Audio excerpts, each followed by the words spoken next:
बिस्मिल्लाहिर्रहमानिर्रहीम। अस्सलाम वालेकुम नाज़रीन, मैं हूं आम शहरी आरिफ हमीद भट्टी।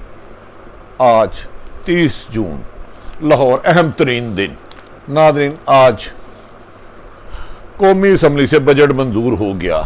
एक तरफ पाकिस्तान के वज़ीर आज़म ने इज़्ज़त वक़ार जुरत बहादुरी से गैर मुल्की और अंदरूनी साजिशों को जवाब दिया। इमरान खान ये काबिल तहसीन है।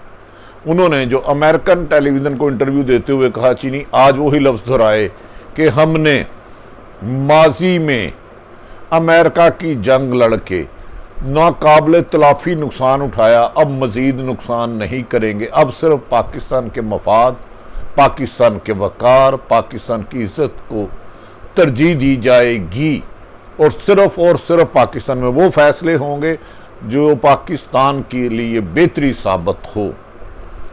नाज़रीन, इस मौके पर एक तरफ वज़ीर आज़म पाकिस्तान ये ऐलान कर रहे थे, दूसरी तरफ अपोजिशन लीडर शहबाज शरीफ जो कह रहे थे कि शीशा पलाई हुई दीवार बन के बजट मंजूर नहीं देंगे, वो तशरीफ नहीं लाया था। हम बिलावल भुट्टो पीपल्स पार्टी के लीडर खासे गर्जे बरसे और उन्होंने कहा कि मौजूदा बजट IMF का बजट है। इस पर उन्होंने खासी तनकीद की और इस दौरान उनकी नोक झोंक भी हुई। वो गए और वापस भी आए।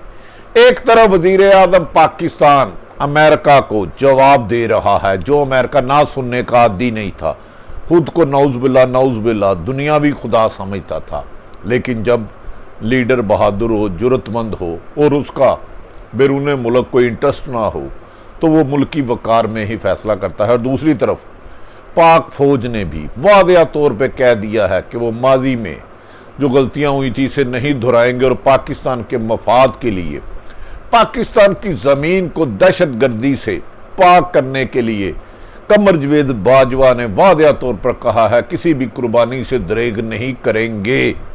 हम हमसाया ममालिक के साथ पाकिस्तान और मिलिट्री इस्टेब्लिशमेंट इस बात पे मुतफिक है कि तमाम हमसाया ममालिक से दोस्ताना ताल्लुक चाहते हैं बराबरी की सतह पर, बशमूल भारत, अगर वो मकबूजा कश्मीर हल कर देता है। दूसरी तरफ नाज़रीन, अजीबो गरीब खबर, खैर खबर तो नहीं है शायद, इसराइल के वज़ीर ख़ारजा, नई मुंतखब हुकूमत के वज़ीर ख़ारजा ने मुत्तहदा अरब इमारात में अपने पहले सफारत खाने के साथ साथ कौंसल खाने का भी इफ्तिताह कर दिया है। और वहां इसराइल के वज़ीर ख़ारजा ने, जिनके साथ अबू धाबी के वज़ीर भी थे मोहतरम, इसराइल के वज़ीर ख़ारजा कहते हैं हम तमाम हमसाया ममालिक के साथ बेहतर ताल्लुकात चाहते हैं और हम इधर अमन के लिए आए और वापस नहीं जाएंगे। इनसे एक सवाल है, अमन की बात इसराइल आपके मुंह से अच्छी नहीं लगती। फ़लस्तीन में किए गए फ़िज़ाई हमले और लातदाद शहादतें, नाकाबिल तलाफ़ी नुकसान आपके माथे पर दाग की तरह लगा हुआ है, उसको कैसे मिटाओगे? उन मासूम लोगों के खून का जवाब कौन देगा? उधर नहीते हमास के लोगों ने आपकी जदीद असले की तोपों, फ़िज़ाई हमलों का मुंह बंद कराया। जब इंटरनेशनल दबाव हुआ तो आप अमन की तरफ आ गए। लेकिन आज पाकिस्तान दुनिया भर के इस्लामी ममालिक में सिरे फ़रिस्त मुल्क मुत्तहदा अरब इमारात में आपको अपने पहले सफारत खाने का इफ्तिताह किया और अमन की बात की। ये होता है हाकिम वक़्त किस किस्म का है और इसीलिए मुल्क तरक्की करते हैं। नाज़रीन, आज कौमी असम्बली में हस्बे तवक्को जो उम्मीद थी कि बजट मंजूर हो जाना था, गो कि अपोजिशन बुलंद व बाले दावा कर रही थी कि बजट मंजूर नहीं होने दूंगा, आज वज़ीर आज़म ने माजी के बरक्स बेहतर और खूबसूरत तकरीर की।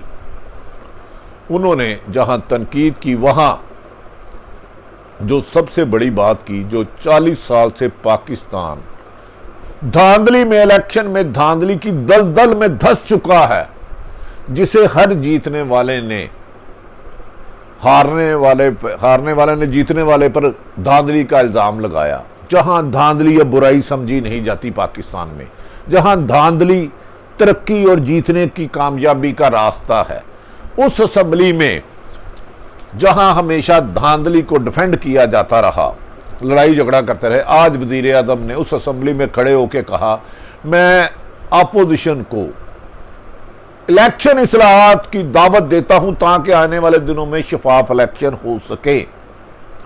उन्होंने बार बार अपोजिशन से दरख्वास्त की कि आपके पास जितने भी काबिल लोग हैं, आईनी माहिर हैं, IT के माहिर हैं, हम आपके तमाम खदशात दूर करके इलेक्ट्रिक वोटिंग लाएंगे ताकि जीतने वाले को बाद कोई हंगामा आराई ना हो।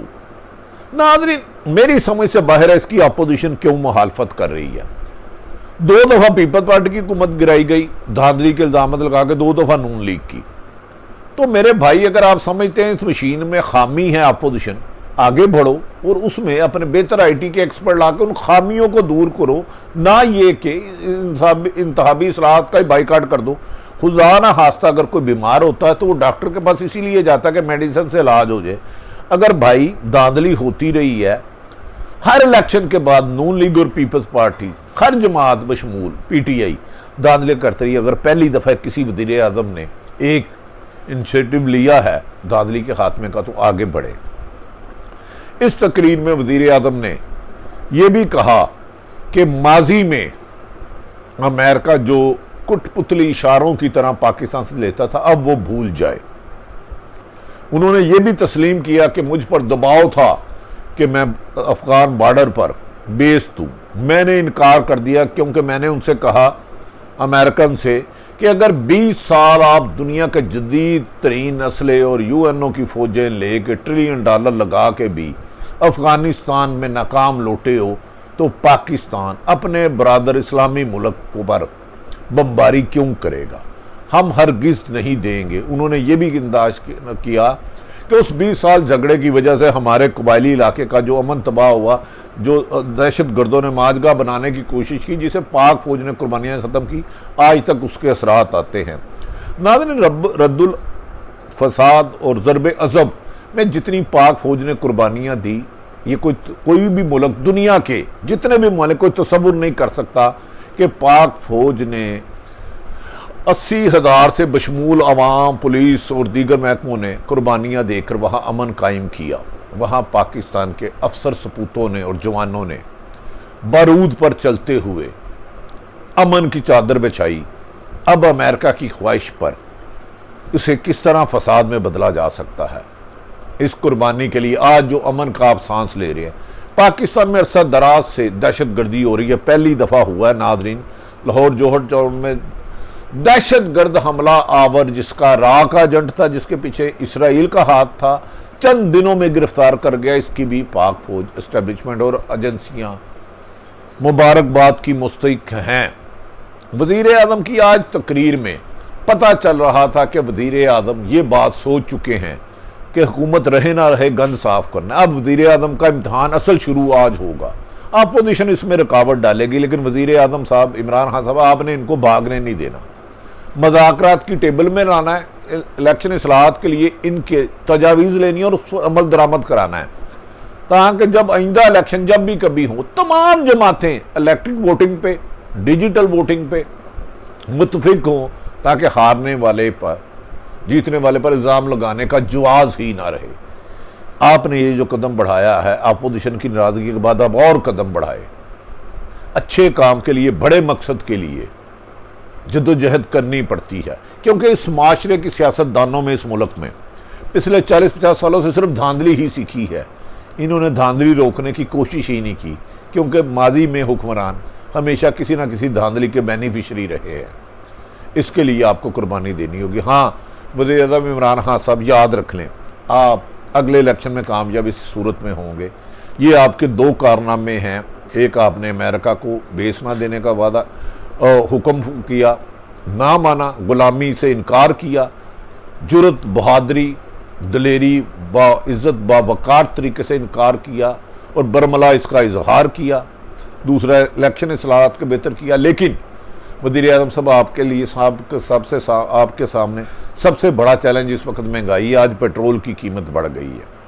IMF आपको कह रहा है बिजली की कीमत में बढ़ाएं। जब तक आपने महंगाई पर काबू ना पाया और गरीब आदमी को, जो आपने खुद आज कहा कि मैंने किसान को ज़्यादा से ज़्यादा मराद दी हैं, मजदूरों को दी हैं, किसानों को दी हैं, उसका उतना इम्पैक्ट नहीं आ रहा जितना आपको बताया जा रहा है। इसके लिए आपको निचली सतह पर पेनिट्रेशन करना होगी, हकायक मालूम करने होंगे। लोग महंगाई से न सिर्फ तंग है बल्कि परेशान हैं। याद रखें कि महंगाई, बढ़ती हुई महंगाई आपकी मुश्किलात में इजाफा करेगी। इसको अपने चंद नाहल वज़ीरों की बजाय असल अपने मुखलस साथियों के ज़रिए हकायक मालूम करें और लोगों के बेहतर जो आपका मकसद है, लोगों आम शहरियों को समरात पहुँचाएँ, ऐसी स्कीमें पॉलिसियाँ बनाएँ। दूसरी तरफ वज़ीर आज़म साहब इस वक्त करप्शन सर से लेके पाँव तक आ चुकी है। हर महकमा करप्शन ज़दा हो चुका है। गुड गवर्नेंस को यकीनी बनाएं। इस वक्त बैड गवर्नर इंतहा पे है। मुमकिन ही रहा 80 से 90% बगैर करप्शन के पैसा हो चुके। ब्यूरोक्रेटों ने अपने ग्रुप बनाए हुए हैं, गैंग बनाए हुए हैं। पहले आपको तो कब्जा mafia, sugar mafia, IPP mafia, नहीं कुछ ब्यूरोक्रेट माफिया भी है जो ईमानदार अफसरों को काम ही नहीं करने दे रहे। आजकल ईमानदार अफसरों के लिए ज़मीन तंग कर रहे हैं, उन्हें डरा रहे हैं कि आपकी नौकरियां चले जाएंगी। वज़ीर आज़म साहब ईमानदार अफसरों के बारे में एक इंडिपेंडेंट इंक्वायरी कराएं और उन्हें अहम जिम्मेदारियां दें। इस वक्त कुछ ऐसे अफसरान तैनात है जो माजी के हुक्मरानों के आलाकार थे, उनके प्यादे थे, आज वो उनके साथ वफादारी कर रहे हैं और आपके कामों में रुकावट डाल रहे हैं और आम लोगों के लिए मुश्किलात पैदा कर रहे हैं। वज़ीर आज़म आपको गुड गवर्नेंस ला के और महंगाई का खात्मा करके अपनी मकसद को पूरा करना होगा। यही आपका इम्तिहान है कि आप जो लगड़ बगड़ आपको झूठी रिपोर्टें देते हैं उनकी बजाय असल लोगों के ज़रिए स्ट्रीट से, गली मोहल्ले से ले के फीडअप अच्छे और दयानतदार अफसर लगाएं। तालीम और सेहत को खुसूसी तवज्जो दें। इंसाफ की फराहमी यकीनी बनाएं। इंसाफ इस वक्त बिक रहा है और इतना महंगा बिक रहा है कि 90% लोग खरीद ही नहीं सकते। आपसे उम्मीद है, माजी के हुक्मरानों ने तो करप्शन को फैलाया है। आपके कुछ सियासतदान ब्यूरोक्रेट भी उसी रास्ते पे चल रहे हैं। अब आपका इम्तिहान है कि आप करप्शन के खात्मे के लिए दयानतदार अफसरों को आगे ला के तरक्की की तरफ, रास्ते की तरफ गामजन करें। नाज़रीन, दूसरी तरफ आज एक हमारे वज़ीर इत्तलात फवाद चौधरी ने एक बड़ा अहम ट्वीट किया है इस बारे में, क्योंकि अदालतों का हम तो एहतराम करते हैं, हम उनके बारे में सख्त लफ्ज़ नहीं कह सकते। फवाद चौधरी ने अपने ट्वीट में कहा है कि अदालती इस्लाहात ना की गई तो मुल्क इक़्तिसादी बहरान से कभी बाहर नहीं निकल सकेगा। उनका ख्याल है कि अदालती इस्लाहात के बगैर मुल्क खाई में गिर जाएगा, इक़्तिसादी बहरान से कभी बाहर नहीं निकलेगा। उन्होंने कहा कि ये मुल्क पहले ही ऐसे जुडिशल एक्टिविज्म के साथ अरबों रुपए, अरबों डॉलर के नुकसानात बर्दाश्त कर चुका है। यकीनन हर अदारे में, हाली अदालती इस्लाहात नहीं, हर अदारे में इस्लाहात की ज़रूरत है। करप्शन को तो अब फैशन बना लिया गया है, बुरा ही नहीं समझा जा रहा। लोग जितनी करप्शन करते हैं उतने इज्जतदार होते हैं, जितने बद किरदार लोग अहम ओहदों पर इस वक्त फाइज हैं। अगर इमरान खान साहब आपने इनकी छांटी कर ली, तारीख में आपका नाम अच्छे लफ्ज़ों में होगा। इतने इतने करप्ट और बद किरदार माफिया साफियों वो उनका ब्यूरोक्रेसी का बन चुका है। इस पे हाथ डालें, इस पे लाजमी हाथ डालें और चंद को मिसाल बना दें। बाकी बहुत बहुत अच्छे ब्यूरोक्रेट हैं जो आपकी नेकनामी में इजाफा करेंगे और लोगों की ज़िंदगी में सहूलत भी देंगे। नाज़रीन, एक तरफ आपको मैंने वज़ीर आज़म पाकिस्तान का बनाया था, हम बिलावल भुट्टो भी अच्छा बोले। मुझे लगता है आने वाले दिनों में पीपल्स पार्टी और नून लीग एक दूसरे के खिलाफ खासी बमबारी करेगी लफ्ज़ों की। अब देखते हैं कौन जीतते हैं कौन हारता है। लेकिन बिलावल भुट्टो ने कहा जाता है कि अब ये पॉलिसी अपनाई है अपने वालिद के बरक्स कि वो नून लीग के साथ फ्रेंडली की बजाय नून लीग पर हुकूमत के साथ साथ नून लीग को ज़्यादा तनकीद का निशाना बनाएंगे ताकि पंजाब में अपनी जगह बना सके, जो कि खासा बहुत मुश्किल टास्क है क्योंकि पंजाब में पीपल्स पार्टी का वोट बैंक हकीकतन बहुत कम हो गया। लेकिन बिलावल पर करप्शन के दाग भी नहीं। अगर वो मेहनत करते हैं तो देखते हैं उसके नताइज अच्छे निकलते हैं, नहीं उन्हें बेइंतहा मेहनत की ज़रूरत है कि वो पंजाब में अपनी रूट्स बना सकते हैं। नीचे वोट बैंक में इजाफा करते हैं नहीं करते, तो ये उन्हें खुद फैसला करना है और बहुत ज़्यादा मेहनत की दरकार है क्योंकि पंजाब में एक वोट बैंक PTI का है ज़्यादा, यहाँ नून लीग का है। लेकिन अब बिलावल भुट्टो साहब, अगर आपने दोबारा नून लीग से हाथ मिलाया तो फिर आप जाने और आपका काम जाने। पहले नताइज तो आपको पता चल चुके हैं, आपके इलेक्शन में आपका वोट पीटीआई नून लीग 70-70 हज़ार और आपके वोटर आपका उम्मीदवार 1400-800 वोट लेते थे, फैसला आप करें। दूसरी तरफ नाज़रीन, नहायत तकलीफ की बात है, हमारा इस्लामी मुल्क है मुत्तहदा अरब इमारात, अबू धाबी यूएई, जो इस्लाम का अलमदार बनते हैं। आज इसराइल के वज़ीर ख़ारजा ने वहाँ सफारत खाने का इफ्तिताह किया है और एक नया कौंसल खाना खोला है। AFP की रिपोर्ट के मुताबिक इसराइल के नए वज़ीर ख़ारजा नई मुंतखब हुई है, उसने 2 रोज़ा दौरे पर इस वक्त मुत्तहदा अरब इमारात में मौजूद है, जहाँ उन्होंने अबू धाबी में सफारत खाने का इफ्तिताह किया और दुबई में एक कौंसल खाने का इफ्तिताह किया। ये कहा जा रहा है इसराइली वज़ीर ख़ारजा जो फ़लस्तीन में जुल्म की दास्तान बना बना कर दुनिया में उसके खिलाफ एहतजाज होते रहे हैं, उनके हमरा अबू धाबी इमारात के वज़ीर सकाफत व नौजवान भी हमरा थे। गुज़श्ता साल मुत्तहदा अरब इमारात ने इसराइल को तस्लीम किया, इनसे बेहतर तल्लुकाती की बहाली का ऐलान किया। तो इसके बाद ये इसराइली नए हुकूमत के वज़ीर ख़ारजा का पहला खलीजी रियासत का पहला दौरा है, बाज़ाब्ता दौरा है। इस मौके पर इसराइली वज़ीर ख़ारजा ने अपने बयान में कहा कि हम पड़ोसी ममालिक के साथ अमन चाहते हैं, हम कहीं नहीं जा रहे, हम यहाँ ही रहेंगे। यूएई में और मुत्तहदा अरब इमारात हमारा घर है, हम यहाँ क़याम करने आए हैं और हित्ते में तमाम ममालिक को हमारे साथ आना होगा। इसराइली वज़ीर ख़ारजा साहब, फ़लस्तीन में किए गए लातदात लाशों पे कि अमन के लिए आपने उधर बमबारी की थी, उधर फ़िज़ाई हमले फ़लस्तीन में औरतों बच्चों पर अमन कायम करने के लिए बड़ी से बड़ी इमारतों को खंडरात बना दिया था, लातदात लोग आपने शहीद कर दिए थे अमेरिका की पुश्तपनाही पर। इस तरह अमन नहीं होता। अमन होता है कि आप इसराइल में फ़लस्तीन में अपनी गलतियां माने और UNO की करारदाद के मुताबिक फ़लस्तीन को उनका हक दे और इंडिपेंडेंट, वरना आपके खाली बयानात से मुत्तहदा अरब इमारात में तो आपने अपनी पेनिट्रेशन कर ली। मुमकिन है कि आने वाले वक्त में सऊदी अरब भी आपको कबूल कर ले, क्योंकि सऊदी अरब हमारा दरीना दोस्त ममालिक है और मतलब UAE भी हमारा दरीना दोस्त ममालिक है, लेकिन इनको भी सोचना होगा कि वो इसराइल के साथ उनके सफारत खाने खोले, कौंसल खाने खोले, लेकिन उन्हें इस बात पर मजबूर करें कि वो फ़लस्तीन में जारी जुल्म सितम का बाजार ख़त्म करे, वहाँ UNO की करारदाद के मुताबिक फ़लस्तीन की अवाम की राय के मुताबिक उनको आज़ादी दे। इसी से पाकिस्तान और मुसलमान दुनिया में तरक्की के रास्ते पर गामज़न होंगे। नाज़रीन, आरिफ हमीद भट्टी ने सारी सूरत हाल आपके सामने लगी। आरिफ हमीद भट्टी का YouTube चैनल पसंद आए तो इसे सब्सक्राइब करें। अपने इर्द गिर्द रहने वालों की खुशियों का ख्याल रखें। पाकिस्तान जिंदाबाद।